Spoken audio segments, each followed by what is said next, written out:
You lower your voice, the tension is still there, and your baby, just a few feet away, is watching everything. Maybe it was about money or schedules or something small that quietly grew into something heavy between you both. You glanced over and saw your baby staring, wide-eyed, still. You thought they were too young to understand anything. But here's what no one tells you. Your baby understands more than any word you have ever spoken to them. They don't read sentences, but they read energy, they read faces, they read the shift in a room's emotional temperature. That tightness in your voice, that long silence after, that turned back. Your baby feels every single one of those signals. You might have argued in another room, kept it quiet, but your baby still knew something had shifted around them. Babies are not passive little beings waiting to grow up. They are biological sensors, wired to detect emotional safety constantly. And when safety feels uncertain, even for just a moment, something powerful begins to happen inside their tiny body.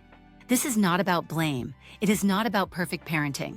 It is about understanding what your baby truly experiences. Every family has conflict. Every couple disagrees. Every parent reaches a breaking point.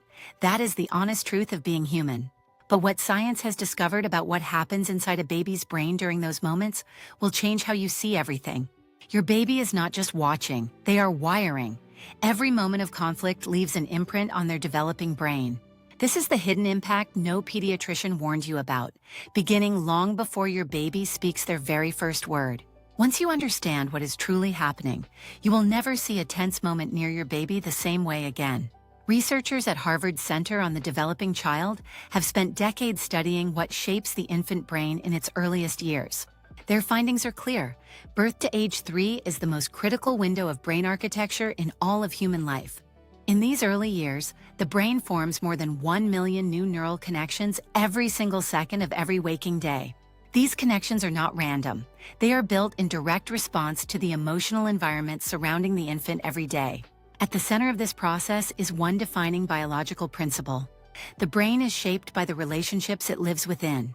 When a caregiver is calm and responsive, the infant brain builds serve and return neural pathways of trust and safety. But when the emotional environment becomes tense and unpredictable, a very different biological cascade begins, one rooted in survival. That cascade begins in the amygdala, a tiny almond-shaped structure deep within the brain. In infants, it is already fully active.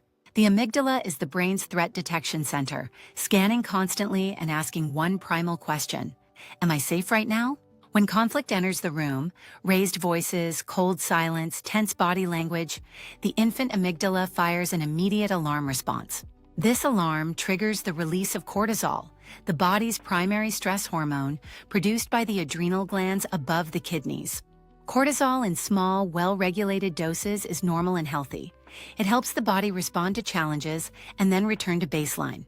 But research from Stanford University shows that frequent, prolonged conflict causes cortisol levels to remain chronically elevated in infants. And chronically elevated cortisol in an infant does not just affect their mood. It begins to actively reshape the brain itself. Studies from Cambridge University Press found that elevated cortisol disrupts normal development of the prefrontal cortex in infant brains. The prefrontal cortex is the brain's seat of reason, regulation, and empathy. Systems a child needs to manage emotions later. When cortisol floods a developing brain repeatedly, it is like pouring acid on soil before seeds have had a chance to grow. Harvard researchers describe this as toxic stress. When the stress response activates so frequently, it causes lasting biological damage. Toxic stress is not limited to extreme situations. Research confirms repeated household conflict triggers this same biological response in infants. There is a second mechanism at work: neural synchrony. The brain waves of a parent and infant naturally synchronize during interaction. This synchrony is measurable. EEG studies show infant and caregiver brain waves aligning in real time across multiple neural frequencies. When a parent is emotionally regulated, the infant's nervous system borrows that regulation through synchrony, a process called co-regulation. But when a parent's nervous system floods with stress during conflict, the infant's synchronized brain receives that stress signal directly. Scientists call this emotional contagion. The infant cannot yet filter or buffer emotional signals received from the caregivers around them. This is where mirror neurons become critical. Discovered by Giacomo Rizzolatti at the University of Parma, they fire on observed emotion. When a baby watches a parent's face shift from calm to tense, mirror neurons activate those same emotional states inside the baby. The baby does not choose to feel stressed. Their neurology compels them to mirror what they witness. It is biology, not behavior. The HPA axis, the hypothalamic pituitary adrenal system, is the body's master stress regulator. In infants, it is still being calibrated. Repeated conflict exposure teaches the infant HPA axis to remain on high alert. A setting that once calibrated persists for years. This is the scientific reality behind ordinary household tension. Your baby's body is recording every emotional signal you send. To understand what this looks like in practice, researchers have designed experiments revealing exactly how sensitive infants are to emotional disruption. The most important is the still face paradigm designed by developmental psychologist Edward Tronick at Harvard University in 1975. In the experiment, a mother engages warmly with her baby, smiling, talking, responding. The baby is delighted and emotionally open. Then, following a signal, the mother goes completely still. No expression, no response, a blank, unmoving face. Just silence. Within seconds, the baby begins to notice. They try to re-engage, pointing, reaching, vocalizing, desperate to restore the connection. As the still face continues, something heartbreaking happens. The baby's posture curls inward. Distress escalates. The body responds with visible stress. Stress hormones surge measurably in the baby's bloodstream within just 60 seconds of emotional withdrawal. 60 seconds. That is how fast. Even after the mother returns to warmth and responsiveness, the baby takes measurable time to recover and re-establish their trust. The still face paradigm involves no shouting, no aggression, yet its impact on the infant nervous system is immediate and measurable. Now imagine that still face replaced by two people arguing, the emotional withdrawal amplified by anger and unpredictability, sustained, repeated. The ACE study, Adverse Childhood Experiences, followed over 17,000 individuals across decades, studying how early conflict shapes adult health. They found a direct, dose-dependent relationship between childhood conflict exposure and adult outcomes, including anxiety, depression, and cardiovascular disease. Every additional source of household conflict in early childhood measurably increased long-term risk. The younger the exposure, the deeper the impact. The brain of a young child is described by neuroscientists using one powerful metaphor: a garden, rich soil, extraordinary growth potential. Every loving interaction plants a seed. Every moment of calm and connection gives those seeds sunlight and water. The garden flourishes. But chronic stress is like a persistent frost. It does not destroy the garden immediately. It weakens the roots slowly, beneath. Synaptic pruning, the process by which the brain eliminates unused neural connections, is the brain's landscape architecture process. Between birth and age 3, the brain decides which pathways to keep and which to release, based on what the environment demands. If the environment repeatedly demands vigilance and threat detection, the brain prunes pathways of calm and builds superhighways of alertness instead. These neural superhighways, built through repetition, become the brain's default setting, a nervous system wired for threat, not trust.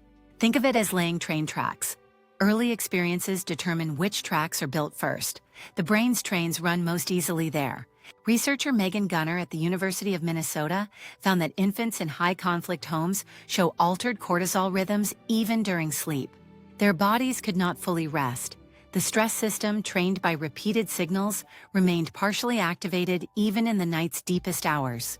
This continuous activation depletes allostatic load, the body's capacity to return to baseline after stress, diminishing with every unchecked stressor. Research shows that stress hormones actively suppress the formation of language-related neural networks during critical early periods of infant development.